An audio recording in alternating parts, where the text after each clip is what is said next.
पन्हाळा तालुक्यातील कोतोली येथील Shripatrao Chougule arts and science कॉलेजच्या वार्षिक क्रीडा महोत्सवास प्रारंभ झाला. क्रीडा महोत्सवाचे उद्घाटन प्राचार्य डॉक्टर विजयकुमार पाटील यांच्या हस्ते करण्यात आले.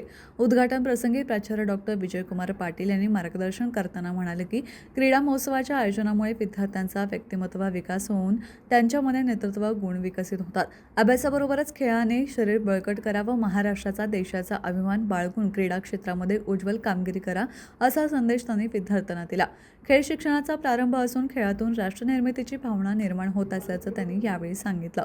या क्रीडा महोत्सवासाठी संस्थेचे सचिव शिवाजीराव पाटील, ज्युनियर विभाग प्रमुख व सिनेट सदस्य डॉक्टर उषा पवार यांचे मार्गदर्शन लाभले. क्रीडा महोत्सवामध्ये प्रथम ज्युनियर सायन्स आणि आर्ट्स विभागामध्ये 2 दिवस स्पर्धा घेण्यात आल्या. यामध्ये मुले मुली यांचे खो खो, कबड्डी या सांघिक स्पर्धा घेण्यात आल्या. तसेच वैयक्तिकमध्ये लांब उडी, गोळाफेक, धावणे या स्पर्धा घेण्यात आल्या. विद्यार्थ्यांना मोठ्या उत्स्फूर्तपणे या क्रीडा महोत्सवात भाग घेऊन सांघिक आणि वैयक्तिक खेळाडू वृत्तीचा खेळ दाखवला.